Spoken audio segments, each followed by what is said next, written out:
What's up, guys? I'm Josh Mosiman. Welcome to This Week in MXA, episode number 114, presented by O'Neill Racing. Thank you guys for tuning into this video. We are going to be highlighting the Arlington Supercross, bringing up some random facts about Justin Cooper that are super interesting. We're going to talk about the chaos, the crashes, the Triple Crown. Then we're going to preview the Daytona Supercross and look forward to that. Kind of wild. They're running the same track map they did last year, again this year. No, it's not a glitch. They didn't forget to update it. It's actually the same track map. Going to be very interesting, so we'll dive into that and we'll talk about more exciting things like our Star Racing Yamaha video of Haiden Deegan's race bike. Let's dive into it. All right, guys, diving into the Arlington Supercross. I won't talk too long on this, but man, that race was exciting. Triple Crowns, I don't know, man, they are a lot of fun to watch. They certainly shake things up. Starting off, Eli Tomac won the first 450 main. Hunter Lawrence won the first 250 main. Yeah, I thought, okay, these guys got it under control, but no, things got exciting after that. The track continued to get more and more slick throughout the night, which created more crashes, which mixed things up at the front of the pack, made it a lot more exciting to watch. Congrats to Ken Roczen.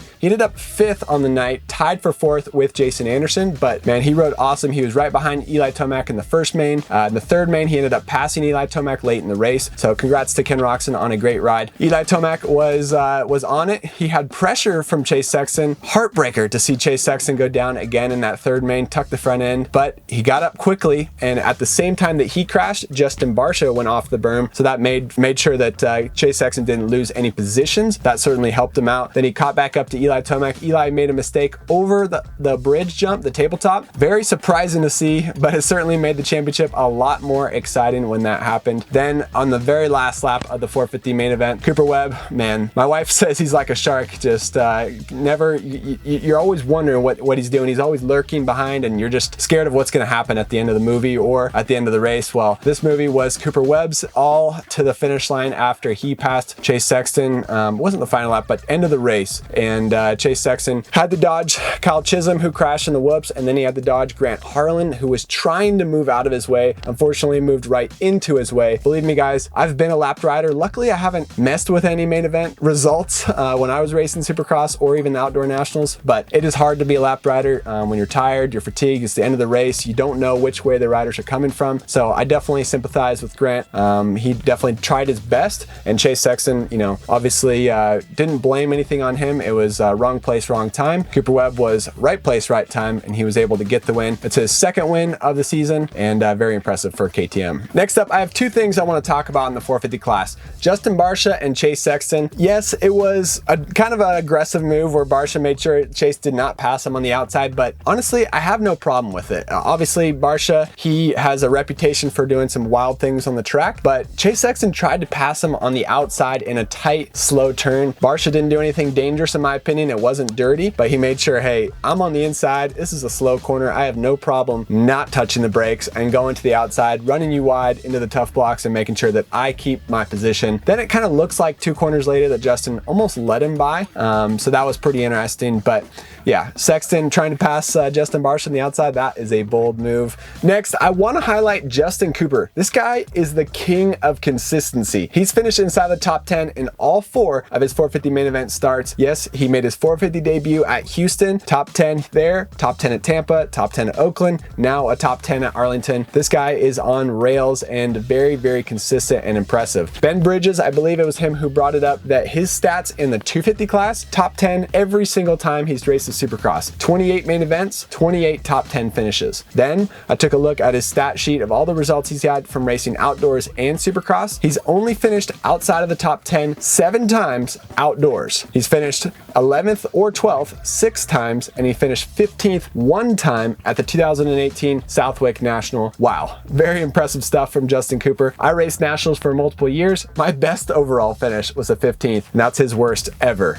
Very impressive for him. Also impressive for the Star Racing Yamaha team, because they haven't had any big DNF finishes with bike problems with Justin Cooper either. So double thumbs up. Gotta keep your eyes on Justin Cooper to see if he sticks with the top 10 this weekend at Daytona. Talking a little bit about the 250 class from the Arlington Supercross, it looked like it was going to be another Hunter Lawrence show and a 3rd win in a row after he won the first main event, but it's Triple Crown racing and things get exciting with 3 races on the night, and it went down in the 3rd main event when he got cross jumped by Nate Thrasher. So interesting stuff. Pretty impressive for him to overcome the cross jumping and the crash. I believe that was that 2nd main event, and then also the crash on the start. That was 3rd main event. So Hunter Lawrence overcame a lot lot to tie with Jordan Smith on the podium. He tied for second, but the third race was the tiebreaker. He ended up finishing third on the night. Jordan Smith, he won the second main event. He got second overall. Jeremy Martin, that was impressive. He finished first in the last main event of the night. He didn't even know he won the race, but he was stoked to do that. So that was cool. It's a bummer he didn't finish on the overall podium, but it was Nate Thrasher, who we recently found out has a torn ACL. This guy is gnarly, racing through an injury like that. So Nate Thrasher got the win. I'm also impressed with Nate Thrasher for not making any excuses about his torn ACL. Somebody, I believe it was Daniel Blair, somebody on TV reported about it, and he really hasn't complained about it publicly. He hasn't brought up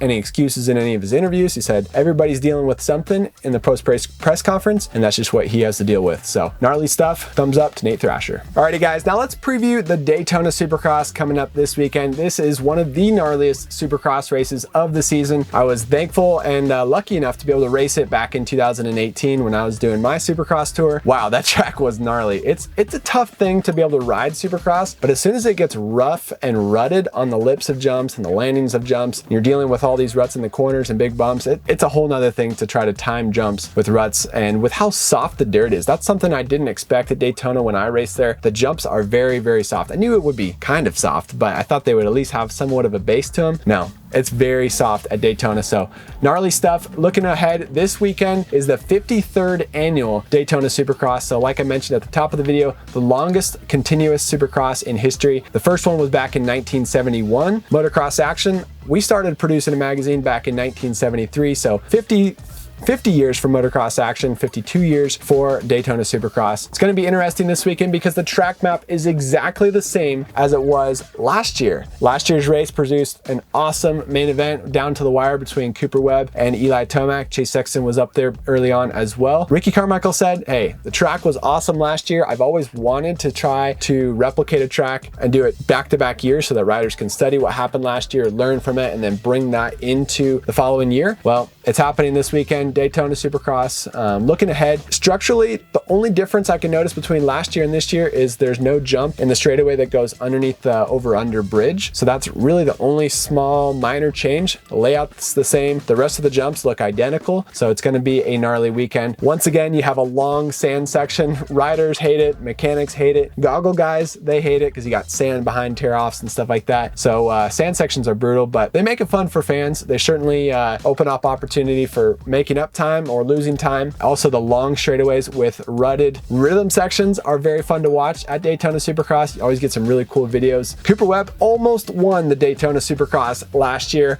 Looking at these highlights from last year, off of the start, Jason Anderson smashed into Tomac and Malcolm Stewart. It was like a Tomac sandwich in that second turn.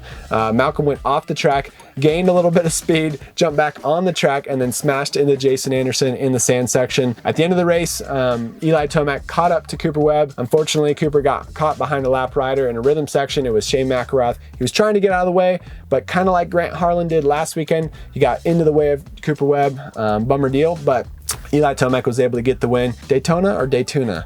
Daytona? Okay, yeah, we'll go with Daytona. But yeah, Daytona, Eli Tomac is very impressive there. If he can win 7 times, okay, that'd be pretty cool to see. So this weekend's gonna be a lot of fun. Looking forward to it. Last year's track map, running it again this year. Do you guys think it's a good idea? Let us know down in the comments what you think about that. We know it's going to be exciting. They got the split lane before the finish line, got wall jumps, sand jumps. We got the off-camber rhythm section. That was pretty wild, so lots to look forward to this weekend. Next up, we just posted an Inside the Pros Bikes video with Haiden Deegan's factory Star Racing Yamaha YZ250F race bike. MXA's videographer Travis Fant got the bike. Brent Duff, his mechanic, he explained all the details about Hayden's bike. It was really cool how in-depth he went on the bike, explaining how Hayden's process of just developing the bike, learning from Justin Cooper, Christian Craig, and all the different settings they had from Colt Nichols. These guys who've won championships the last couple years, how they kind of mixed all of their settings in to create what Haiden Deegan is riding with. He talked about the lowered subframe, how they brought it back up to the stock seat height. He also talked about just the different titanium parts they have on there. Pretty interesting stuff. Travis Fant tried to get a video of Haiden Deegan's amateur bike at the Anaheim 2 Supercross, but they said, hey, we think he might be turning pro next week and you might want to wait just a week or two. And so we do have a video of his factory race bike, his pro bike,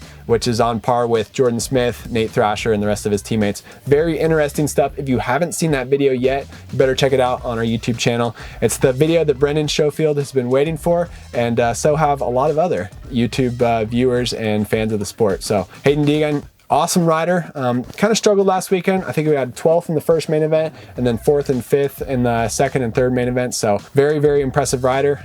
We'll see how he does this weekend at Daytona. Next up, we have some photos of Glen Helen Raceway covered in snow. I'm currently kicking myself in the butt because we could have been out there riding in the snow and made a cool video, Glen Helen Raceway, riding in the snow.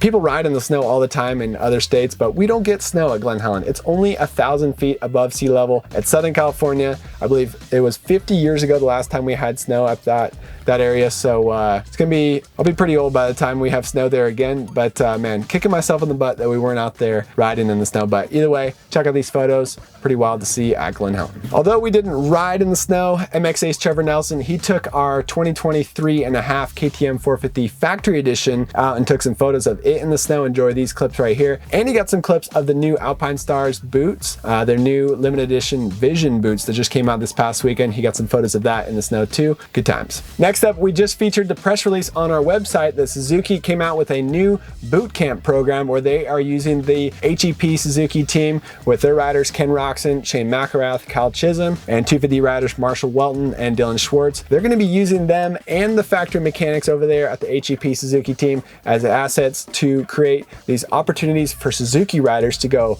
ride with them, learn from them, get some training tips from the riders and tech tips from the mechanics. Pretty cool opportunity from Suzuki. Check it out. We got a full press release on our website. Also keep up with SuzukiCycles.com if you're a Suzuki owner and if you want to go ride with Ken Roxon and all those guys. All right, guys, and we also want to let you know about the April issue of Motocross Action Magazine. We got the KTM 300 on the front and the 254 stroke shootout down below. Check it out at your local grocery store, April issue, or if you're not subscribed, motocrossactionmag.com. Get subscribed to the magazine. Why? It's $25 a year and we will send you a free $25 e-gift card to shop with Rocky Mountain ATV MC online. It's basically like a win-win. It's like you're making money on the deal. It's $24.99 and then you get a $25 e-gift card. So good stuff. Motocrossactionmag.com. Get subscribed to Motocross Action. Stay up to date with what we got going on.